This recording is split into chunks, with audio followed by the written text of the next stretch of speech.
உபாகமம் 29 அதிகாரம். ஓரேபிலே இஸ்ரவேல் புத்திரரோடே பண்ணிக்கொண்ட உடன்படிக்கையை அல்லாமல் மோவாபின் தேசத்திலே அவர்களோடே உடன்படிக்கை பண்ண கர்த்தர் மோசேக்கு கட்டளையிட்ட வார்த்தைகள் இவைகளே. மோசே இஸ்ரவேலர் எல்லாரையும் வரவழைத்து அவர்களை நோக்கி, எகிப்து தேசத்தில் உங்கள் கண்களுக்கு முன்பாக பார்வோனுக்கும் அவனுடைய எல்லா ஊழியக்காரருக்கும் அவனுடைய தேசம் முழுவதற்கும் கர்த்தர் செய்த பெரிய சோதனைகளையும் பெரிய அடையாளங்களையும் அற்புதங்களையும் கண்ணார கண்டீர்களே. ஆகிலும் கர்த்தர் உங்களுக்கு உணரத்தக்க இருதயத்தையும் காணத்தக்க கண்களையும் கேட்கத்தக்க காதுகளையும் இந்நாள் வரைக்கும் கொடுக்கவில்லை. கர்த்தராகிய நான் உங்கள் தேவன் என்று நீங்கள் அறிந்து கொள்ளும்படிக்கு நான் 40 வருஷம் உங்களை வனாந்தரத்தில் நடத்தினேன். உங்கள் மேலிருந்த வஸ்திரம் பழையதாய் போகவும் இல்லை, உங்கள் காலில் இருந்த பாதரட்சைகள் பழையதாய் போகவும் இல்லை.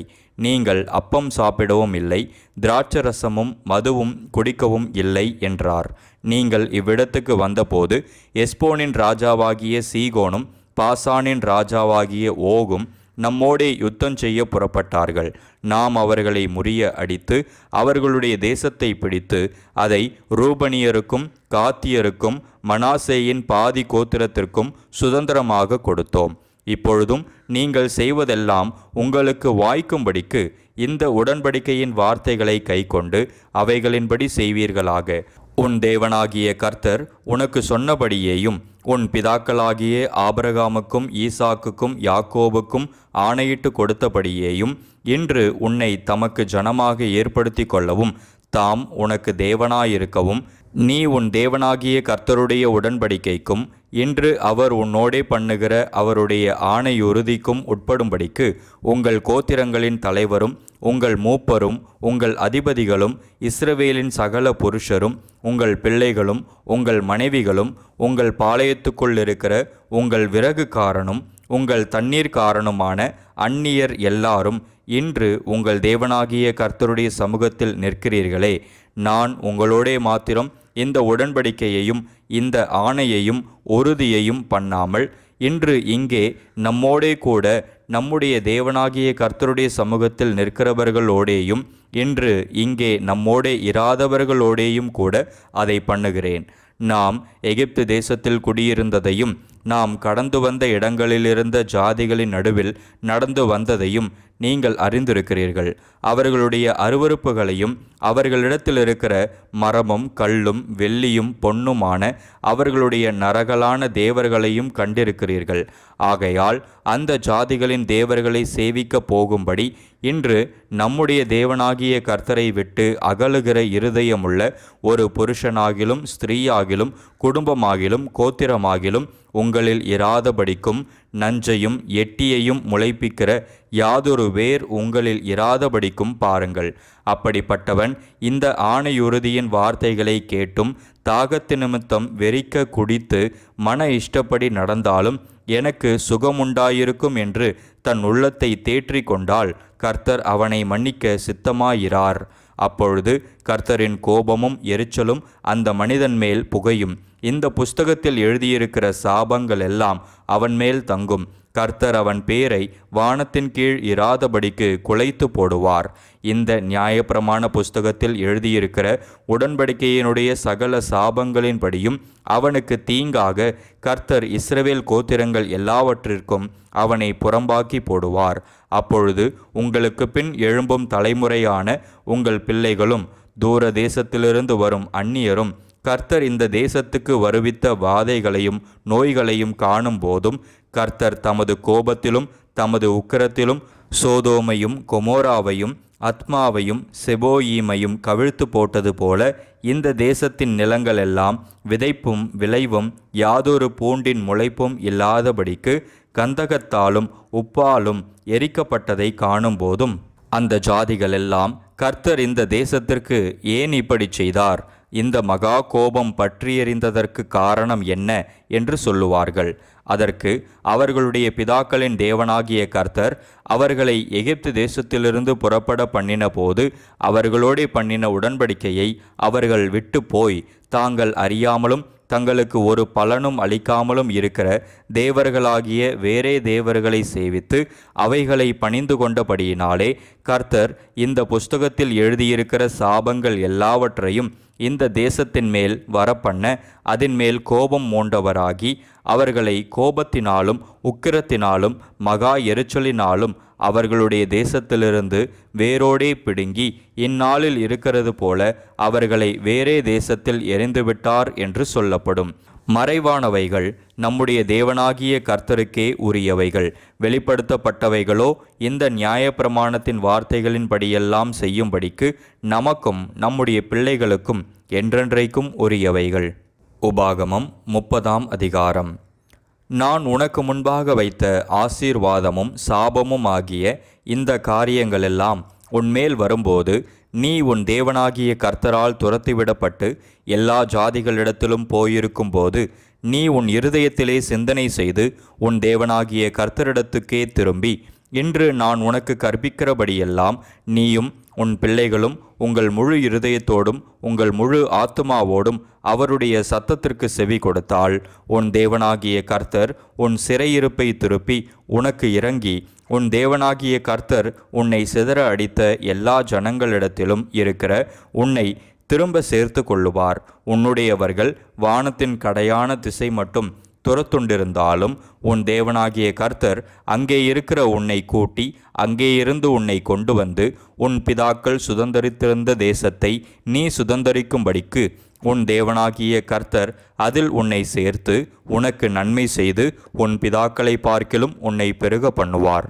உன் தேவனாகிய கர்த்தரில் நீ உன் முழு இருதயத்தோடும் உன் முழு ஆத்துமாவோடும் அன்பு கூர்ந்து பிழைக்கும்படி உன் தேவனாகிய கர்த்தர் உன் இருதயத்தையும் உன் சந்ததியாரின் இருதயத்தையும் விருத்த சேதனம் பண்ணி இந்த சாபங்களை எல்லாம் உன் சத்துருக்கள் மேலும் உன்னை துன்பப்படுத்தின உன் பகைஞர் மேலும் சுமர பண்ணுவார். நீயோ மனம் திரும்பி கர்த்தரின் சத்தத்திற்கு செவி கொடுத்து நான் என்று உனக்கு கற்பிக்கிற அவருடைய எல்லா கற்பனைகளின்படியும் செய்வாய். அப்பொழுது உனக்கு நன்மை உண்டாகும்படி உன் தேவனாகிய கர்த்தர் உன் கைகள் செய்யும் எல்லா வேலைகளிலும் உன் கற்பத்தின் கனியிலும் உன் மிருக ஜீவனின் பலனிலும் உன் நிலத்தின் கனியிலும் உனக்கு பரிபூரணம் உண்டாகச் செய்வார். உன் தேவனாகிய கர்த்தருடைய சத்தத்திற்கு செவி கொடுத்து இந்த நியாயப்பிரமாண புஸ்தகத்தில் எழுதியிருக்கிற அவருடைய கற்பனைகளையும் அவருடைய கட்டளைகளையும் கைக்கொள்ளும் போதும் உன் தேவனாகிய கர்த்தரிடத்தில் உன் முழு இருதயத்தோடும் உன் முழு ஆத்துமாவோடும் திரும்பும் போதும் கர்த்தர் உன் பிதாக்கள் மேல் சந்தோஷமாயிருந்தது போல உன்மேலும் உனக்கு நன்மை உண்டாக திரும்பவும் சந்தோஷமாயிருப்பார். நான் என்று உனக்கு விதிக்கிற கட்டளை உனக்கு மறைபொருளும் அல்ல, அது உனக்கு தூரமானதும் அல்ல. நாங்கள் அதை கேட்டு அதன்படி செய்யும் பொருட்டு எங்கள் நிமித்தம் வானத்துக்கு ஏறி அதை எங்களுக்கு கொண்டு வருகிறவன் யாரென்று நீ சொல்லத்தக்கதாக அது வானத்தில் உள்ளதும் அல்ல. நாங்கள் அதை கேட்டு அதன்படி செய்யும் பொருட்டு எங்கள் நிமித்தம் சமுத்திரத்தை கடந்து அதை கொண்டு வருகிறவன் யார் என்று நீ சொல்லத்தக்கதாக அது சமுத்திரத்திற்கு அப்புறத்தில் உள்ளதும் அல்ல. நீ அந்த வார்த்தையின்படியே செய்யும் பொருட்டு அது உனக்கு மிகவும் சமீபமாய் உன் வாயிலும் உன் இருதயத்திலும் இருக்கிறது. இதோ ஜீவனையும் நன்மையையும் மரணத்தையும் தீமையையும் இன்று உனக்கு முன்னே வைத்தேன். நீ பிழைத்து பெருகும்படிக்கும் நீ சுதந்தரிக்கப் போகிற தேசத்தில் உன் தேவனாகிய கர்த்தர் உன்னை ஆசீர்வதிக்கும்படிக்கும் நீ உன் தேவனாகிய கர்த்தரில் அன்பு கூறவும் அவர் வழிகளில் நடக்கவும் அவர் கற்பனைகளையும் கட்டளைகளையும் நியாயங்களையும் கைக்கொள்ளவும் நான் என்று உனக்கு கற்பிக்கிறேன். நீ கேளாதபடிக்கு மனம் பேதித்து இழுப்புண்டு போய் வேறே தேவர்களை பணிந்து அவர்களை சேவிப்பாயானால் நீங்கள் சுதந்தரிக்கிறதற்கு யோர்தானை கடந்து போகிற தேசத்தில் நெடுநாள் வாழாமல் நிச்சயமாய் அழிந்து போவீர்கள் என்பதை இன்று உங்களுக்கு அறிவிக்கிறேன். நான் ஜீவனையும் மரணத்தையும் ஆசீர்வாதத்தையும் சாபத்தையும் உனக்கு முன் வைத்தேன் என்று உங்கள் மேல் வானத்தையும் பூமியையும் இன்று சாட்சி வைக்கிறேன். ஆகையால் நீயும் உன் சந்ததியும் பிழைக்கும்படிக்கு நீ ஜீவனை தெரிந்து கொண்டு கர்த்தர் உன் பிதாக்களாகிய ஆபிரகாமுக்கும் ஈசாக்குக்கும் யாக்கோபுக்கும் கொடுப்பேன் என்று அவர்களுக்கு ஆணையிட்டு கொடுத்த தேசத்திலே குடியிருக்கும்படிக்கு உன் தேவனாகிய கர்த்தரில் அன்பு கூர்ந்து அவர் சத்தத்திற்கு செவி கொடுத்து அவரை பற்றிக்கொள்வாயாக. அவரே உனக்கு ஜீவனும் தீர்க்காயுசுமானவர் என்றான். உபாகமம் 31 அதிகாரம். பின்னும் மோசே போய் இஸ்ரவேலர் யாவரையும் நோக்கி, இன்று நான் 120 வயதுள்ளவன், இனி நான் போக்கும் வரத்துமாயிருக்கக்கூடாது. இந்த யோர்தானை நீ கடந்து போவதில்லை என்று கர்த்தர் என்னோடே சொல்லியிருக்கிறார். உன் தேவனாகிய கர்த்தர் தாமே உனக்கு முன்பாக கடந்து போவார். அவரே உனக்கு முன்னின்று அந்த தேசத்தாரை அழிப்பார். நீ அவர்கள் தேசத்தை சுதந்தரிப்பாய். கர்த்தர் சொன்னபடியே யோசுவா உனக்கு முன்பாக கடந்து போவான். கர்த்தர் அழித்த எமோரியரின் ராஜாக்களாகிய சீகோனுக்கும் ஓகுக்கும் அவர்கள் தேசத்திற்கும் செய்தது போலவே அவர்களுக்கும் செய்வார். நான் உங்களுக்கு விதித்த கட்டளைகளின்படி அவர்களுக்கு செய்வதற்கு கர்த்தர் அவர்களை உங்களுக்கு ஒப்பு கொடுப்பார். நீங்கள் பலங்கொண்டு திடமனதாயிருங்கள். அவர்களுக்கு பயப்படவும் திகைக்கவும் வேண்டாம். உன் தேவனாகிய கர்த்தர் தாமே உன்னோடே கூட வருகிறார். அவர் உன்னை விட்டு விலகுவதும் இல்லை, உன்னை கைவிடுவதும் இல்லை என்று சொன்னான். பின்பு மோசே யோசுவாவை அழைத்து, இஸ்ரவேலர் எல்லாரும் பார்த்திருக்க அவனை நோக்கி, பலங்கொண்டு திடமனதாயிரு. கர்த்தர் இவர்களுக்கு கொடுப்பேன் என்று இவர்களுடைய பிதாக்களுக்கு ஆணையிட்ட தேசத்துக்கு நீ இந்த ஜனத்தை அழைத்து கொண்டு போய் அதை இவர்கள் சுதந்தரிக்கும்படி செய்வாய். கர்த்தர் தாமே உனக்கு முன்பாக போகிறவர். அவர் உன்னோடே இருப்பார். அவர் உன்னை விட்டு விலகுவதும் இல்லை, உன்னை கைவிடுவதும் இல்லை. நீ பயப்படவும் கலங்கவும் வேண்டாம் என்றான்.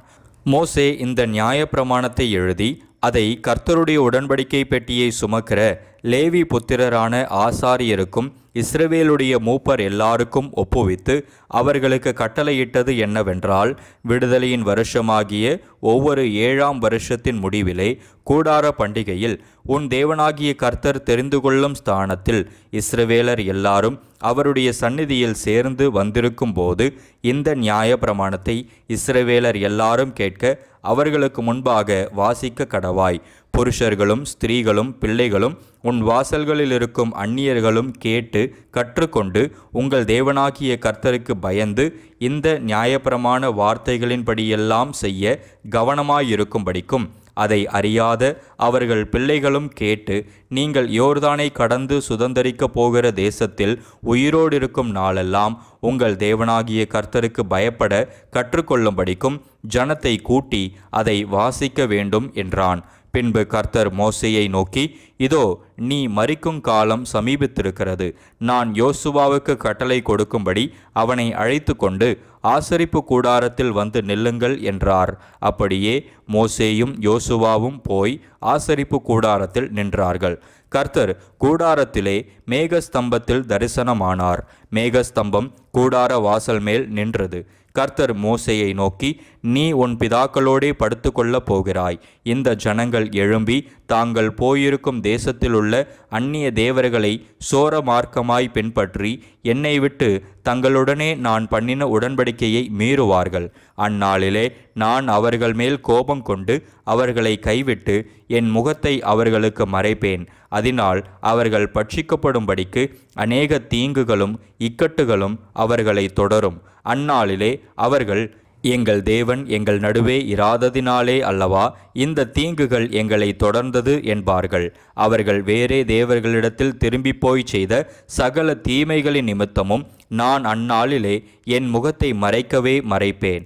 இப்பொழுது நீங்கள் இந்த பாட்டை எழுதி கொண்டு இதை இஸ்ரவேல் புத்திரருக்கு படிப்பித்து, இந்த பாட்டு எனக்கு சாட்சியாக இஸ்ரவேல் புத்திரருக்குள்ளே இருக்கும்படி இதை அவர்கள் வாயில் வழங்க பண்ணுங்கள். நான் அவர்கள் பிதாக்களுக்கு ஆணையிட்டு கொடுத்த பாலும் தேனும் ஓடுகிற தேசத்தில் அவர்களை பிரவேசிக்க பண்ணின பின்பு அவர்கள் புசித்து திருப்தியாகி கொழுத்து போயிருக்கும் போது அவர்கள் வேறே தேவர்களிடத்தில் திரும்பி அவர்களை சேவித்து எனக்கு கோபம் மூட்டி என் உடன்படிக்கையை மீறுவார்கள். அநேக தீங்குகளும் இக்கட்டுகளும் அவர்களை தொடரும்போது அவர்கள் சந்ததியாரின் வாயில் மறந்து போகாதிருக்கும் இந்த பாட்டே அவர்களுக்கு விரோதமான சாட்சி பகரும். நான் ஆணையிட்டு கொடுத்த தேசத்தில் அவர்களை பிரவேசிக்க பண்ணாதிருக்கிற இப்பொழுதே அவர்கள் கொண்டிருக்கும் எண்ணம் இன்னது என்று அறிவேன் என்றார். அன்றைக்கே மோசே அந்த பாட்டை எழுதி அதை இஸ்ரவேல் புத்திரருக்கு படிப்பித்தான். அவர் நூனின் குமாரனாகிய யோசுவாவை நோக்கி, நீ பலங்கொண்டு திடமனதாயிரு. இஸ்ரவேல் புத்திரருக்கு நான் ஆணையிட்டு கொடுத்த தேசத்தில் நீ அவர்களை நடத்தி கொண்டு போவாய். நான் உன்னோடு இருப்பேன் என்று கட்டளையிட்டார். மோசே இந்த நியாயப்பிரமாணத்தின் வார்த்தைகள் முழுவதையும் ஒரு புஸ்தகத்தில் எழுதி முடித்த பின்பு மோசே கர்த்தருடைய உடன்படிக்கை பெட்டியை சுமக்கிற லேவியரை நோக்கி, நீங்கள் இந்த நியாயப்பிரமாண புஸ்தகத்தை எடுத்து அதை உங்கள் தேவனாகிய கர்த்தருடைய உடன்படிக்கை பெட்டியின் பக்கத்திலே வையுங்கள். அங்கே அது உனக்கு விரோதமான சாட்சியாயிருக்கும். நான் உன் கலக குணத்தையும் உன் கடின கழுத்தையும் அறிந்திருக்கிறேன். இன்று நான் இன்னும் உங்களுடன் உயிரோடு இருக்கையில் கர்த்தருக்கு விரோதமாக கலகம் பண்ணினீர்களே, என் மரணத்திற்கு பின்பு எவ்வளவு அதிகமாய் கலகம் பண்ணுவீர்கள்? உங்கள் கோத்திரங்களிலுள்ள மூப்பர், உங்கள் அதிபதிகள் எல்லாருடைய காதுகளும் கேட்கத்தக்கதாக நான் இந்த வார்த்தைகளை சொல்லவும், அவர்களுக்கு விரோதமாக வானத்தையும் பூமியையும் சாட்சி வைக்கவும் அவர்களை என்னிடத்தில் கூடி வரச் செய்யுங்கள். என் மரணத்திற்கு பின்பு நீங்கள் நிச்சயமாய் உங்களை கெடுத்து நான் உங்களுக்கு கட்டளையிட்ட வழியை விட்டு விலகுவீர்கள். ஆகையால் கடைசி நாட்களில் தீங்கு உங்களுக்கு நேரிடும். உங்கள் கைக்கிரியைகளினாலே கர்த்தரை கோபப்படுத்தும்படிக்கு அவர் பார்வைக்கு பொல்லாப்பானதை செய்வீர்கள் என்பதை அறிவேன் என்று சொல்லி இஸ்ரவேல் சபையார் எல்லாரும் கேட்க மோசே இந்த பாட்டின் வார்த்தைகளை முடியும் வரையும் சொன்னான்.